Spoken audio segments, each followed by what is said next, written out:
Trump is, in so many ways, I think you're right, a backlash to that. Yeah.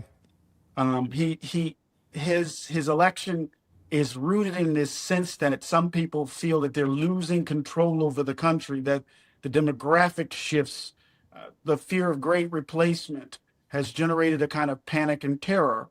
And Trump is the avatar for that panic and terror, right? As people claim the country as their own.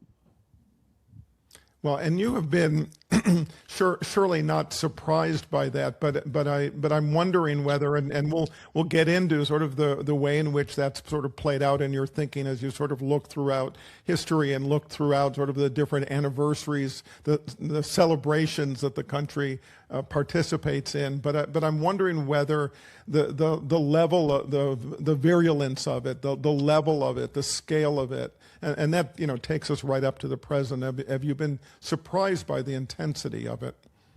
Not so much surprised, enraged Yeah. by it, but not so much surprised. I think that the quickness of it has surprised me. I mean, when we think about it, just 6 years ago, we were in the midst of a racial reckoning. I was crying on television. We all watched George Floyd killed during the height of the pandemic, people risking their lives, coming out in the streets and the like. And then in the blink of an eye, we're talking about overreach. We're talking about trans athletes. We're talking about affirmative action and DEI and the like. I think it's the quickness of it all. Yeah. That is the surprise, but not the content, but just the pace that has been a bit unsettling for me.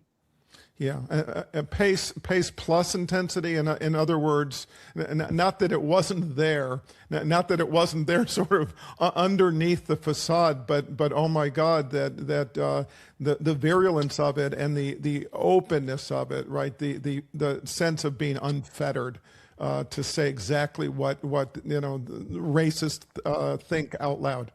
Yeah, I think what Donald Trump has done is given people license to say the quiet part out loud.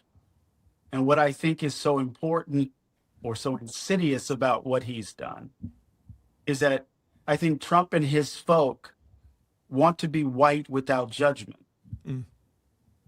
And so that particular desire, and along with this idea that the country belongs only to them, has I think, intensified something that is familiar. Yeah. In a moment that is in some ways, has historical precedent, but is in some ways unprecedented.